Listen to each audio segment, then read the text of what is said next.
Indy fã ligado aqui no canal Blog da Indy TV. Ficamos alguns dias sem colocar os videocasts aqui do Blog da Indy, mas a partir de hoje estamos voltando. Por conta de compromissos profissionais, ficamos ausentes aqui deste espaço. Desde já eu peço a vocês que curtam esse vídeo, compartilhem, joguem nos grupos de WhatsApp e vamos divulgar a Fórmula Indy e o Blog da Indy cada vez mais. No último final de semana nós tivemos o Grande Prêmio do Texas no circuito oval do Texas, lá em Fort Worth, com a vitória do Joseph Newgarden. A corrida foi uma corrida normal, não foi muito legal, os fãs do automobilismo, os fãs do esporte a motor, os fãs da IndyCar não ficaram eufóricos com o Grande Prêmio do Texas por conta desse pacote aerodinâmico que não tem o mesmo downforce que os carros até 2017 tinha, então a corrida não tem mais aqueles carros lado a lado, 3 lado a lado, 2 lado a lado, 2, 3 voltas seguidas. É uma realidade da Fórmula Indy que nós vamos ter que se acostumar com isso, e os carros estão mais seguros com relação aos carros até 2017, onde nós tivemos várias decolagens e vários acidentes. Na corrida do Texas nós tivemos 200 ultrapassagens, 13 trocas na liderança entre os líderes e 8 líderes diferentes. Não é que foi uma corrida ruim, mas o pessoal estava acostumado em provas ovais, como o circuito do Texas, com corridas um pouquinho melhores. Eu daria uma nota 5 para esse GP do Texas. Vamos falar agora de alguns destaques positivos da corrida. Joseph Newgarden, mais uma vez a equipe Penske comprovou que é a principal equipe da categoria, principalmente no quesito estratégia. O Newgarden estava sempre entre o 8º e 9º colocado, até que aconteceu a primeira bandeira amarela da prova. Ele entrou nos boxes chamado do Tim Cindric, fez uma troca de pneus, reabasteceu, voltou no meio do pelotão novamente, mas depois disso ele se manteve nas primeiras colocações. Mesmo fazendo uma parada a mais nos boxes, Joseph Newgarden conseguiu mais uma vitória com estratégia nos boxes. Esta foi a terceira vitória de Joseph Newgarden na temporada, a primeira em oval, as duas anteriores haviam sido em circuito de rua, uma em St. Pete, a outra na primeira corrida de Detroit. Ele vem fazendo um campeonato bastante consistente, teve problemas na segunda corrida de Detroit, teve problemas também na corrida da Indianápolis no misto, mas as demais colocações dele sempre ali entre os 4 primeiros lugares nas corridas. Outro destaque positivo é Alexander Rossi, um dos pilotos que mais evoluíram na categoria nos últimos 2 anos, mostrou que agora é um piloto que veio para ficar, é um postulante ao título, e então o Alexander Rossi não está conseguindo a sequência de vitórias que o Newgarden tem. Ele venceu apenas em Long Beach, mas já conseguiu 4 pódios na temporada e está à caça do Joseph Newgarden. Eu acredito que nessa segunda metade da temporada, claro, o Dixon pode surgir, o Pagenaud pode surgir ali, a caça dos dois, mas eu acredito que a briga vai ficar polarizada entre o piloto da Andretti Autosport e o piloto da Penske, Joseph Newgarden e Alexander Rossi. A briga pelo título de 2019 deve acontecer entre esses dois pilotos. Lógico, repetindo, nunca descartando a raposa Scott Dixon. O Simon Pagenaud parece que voltou a ser aquele Simon Pagenaud do início da temporada, depois de um maio encantador que ele teve em Indianápolis, 2 vitórias, tanto na pista mista quanto nas 500 milhas, foi o pole position das 500 milhas, conseguiu mais de 155 pontos só nessas 2 corridas de Indianápolis, mas agora ele voltou ali a ficar em 6º, 7º, 8º, então ele não teve essa sequência que o Newgarden e o Rossi está tendo, está ali nas posições medianas no grid, mas é o 3º colocado do campeonato. Ele só é o 3º colocado no campeonato graças ao acidente que o Scott Dixon teve no Texas com o Colton Herta e graças também ao erro que o Scott Dixon cometeu na primeira corrida em Detroit quando estava em 3º colocado. Outro destaque positivo que nós temos que mencionar aqui no blog da Indy é com relação ao Colton Herta. O Colton Herta, um piloto novato, 19 anos, um piloto que está surpreendendo o mundo do esporte a motor.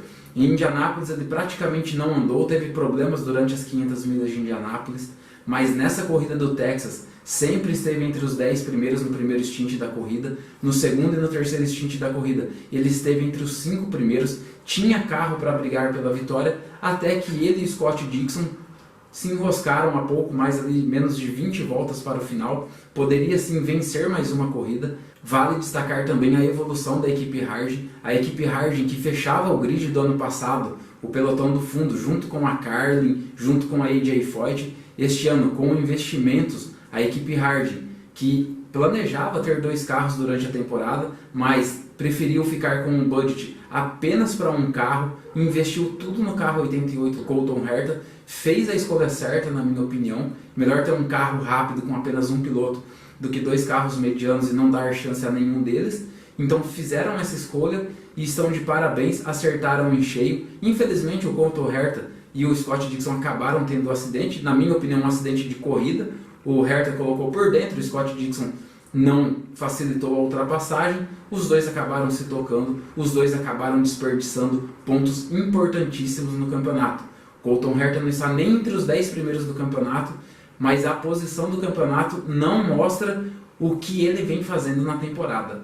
Outro piloto que merece destaque, não só no GP do Texas, mas por toda a temporada que vem fazendo, o norte-americano Santino Ferrucci. Um piloto que ano passado foi bastante questionado pelas provas que ele fez. Ele disputou 4 etapas no ano passado, todas ele ficou para lá da 20ª colocação, bateu, rodou, fez de tudo e um pouco, veio com uma baixa expectativa para a temporada, veio como segundo piloto da Dale Coyne ao lado do Bourdais, veio como um piloto pagante, sem nenhuma perspectiva, apenas de fazer a primeira etapa ali em St. Pete, mas ele realmente parece que é outra pessoa nessa temporada. Conseguiu um 4º lugar neste último sábado no Texas, incrível. Ele não tinha feito nenhuma corrida em oval tirando as 500 milhas desta temporada. Nas 500 milhas ele já foi o 7º colocado, ficando à frente do Sebastian, ficando à frente do Bourdais também no Texas. Então ele ficou as 2 provas em ovais à frente do seu companheiro de equipe, o tetracampeão Sebastian Bourdais. O Bourdais dispensa comentários sobre o piloto que é, né? Na minha opinião, um dos melhores, e você, Indy fã, também há de concordar que o Sebastian é um dos melhores pilotos do grid. Mas nesta etapa, na 9ª etapa, agora no Texas, o Santino Ferrucci passou o Bourdais na tabela de pontuação. Então, para ver como que ele está competitivo nessa temporada, e não só ele, o carro da Dale Coyne, a equipe da Dale Coyne realmente deu um salto de qualidade, não só com um piloto. Infelizmente a Dale Coyne não conseguiu vencer provas como em 2018 e 2017, mas estão bem competitivos. A Dale Coyne hoje é a 5ª força da categoria. Falamos dos destaques positivos, agora vamos falar dos destaques negativos.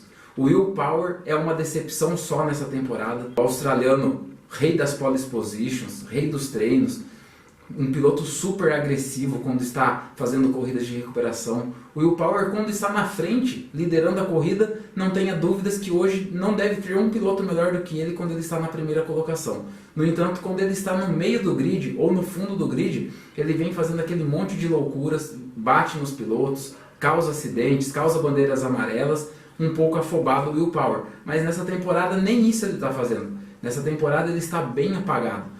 Vamos lembrar que ele teve um problema lá em Austin quando liderava a corrida, poderia ter vencido aquela prova, mas teve o problema no carro, um problema mecânico e acabou abandonando. Na primeira corrida de Detroit ele também vinha bem, poderia ganhar a prova, acabou tendo um problema ali na sua roda dianteira, quando o mecânico não parafusou a roda e a roda saiu, o Will Power teve que dar uma volta no circuito inteiro de Detroit com apenas 3 pneus, conseguiu levar o carro para os boxes, mas foi mais um resultado desperdiçado. O Will Power é o pior piloto da Penske nesse momento, né? Então o Roger Penske vendo o Neil Garden liderando o campeonato, o Pagenaud, vencedor das 500 milhas de Indianápolis, com certeza esses dois já devem ter contrato renovado, ou no mínimo o contrato já está próximo de ser assinado para a temporada de 2020.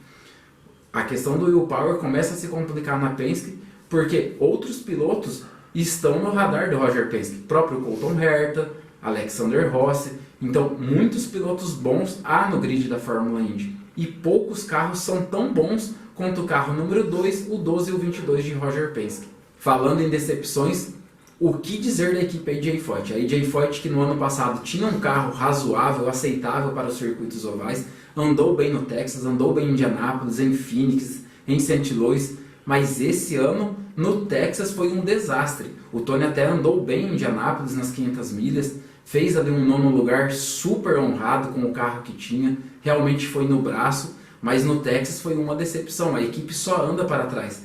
O Matheus Leite e o Tony Canaan, eles ficaram em último lugar durante toda a prova. O Tony acabou chegando na 16ª colocação, mas por conta que os carros que estavam atrás dele não terminou a prova. E o Matheus Leite abandonou ali por volta da volta número 73, e ele estava 4 voltas atrás do líder. Então realmente a Foyt não se acha mais na categoria.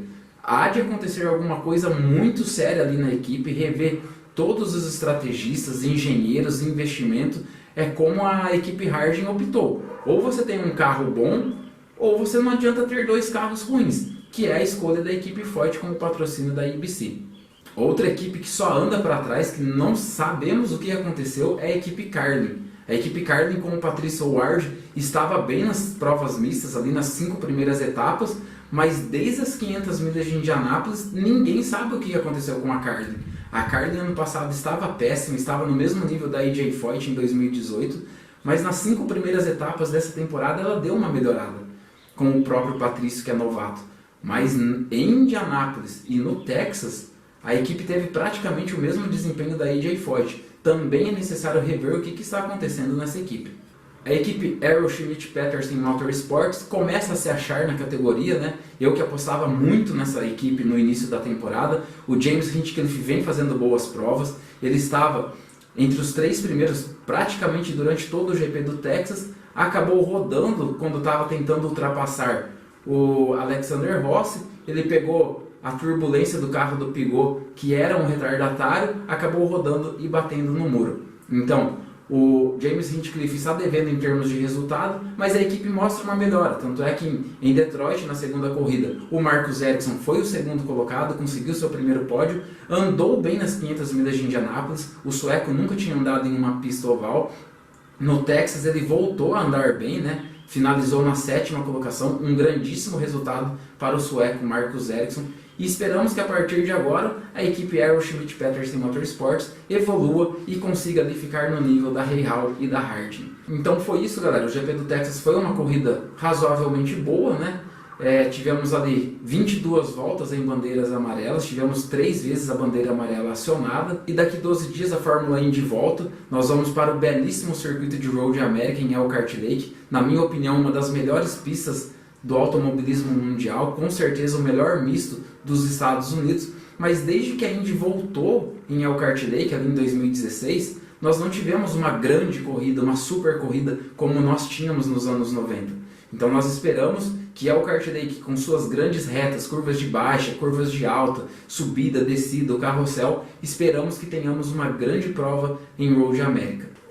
Então é isso, galera. Desde já agradeço a vocês mais uma vez. Paciência aí pela falta de tempo, pela ausência que nós estivemos aqui no blog da Indy TV. Mas a partir de agora, tenho mais tempo, vou estar mais aqui com vocês, fazendo os videocasts. Interaja, manda suas dúvidas, sugestões, críticas, comente aí no vídeo e divulgue nos grupos de WhatsApp. Um abração, galera, grande semana a todos e até a próxima.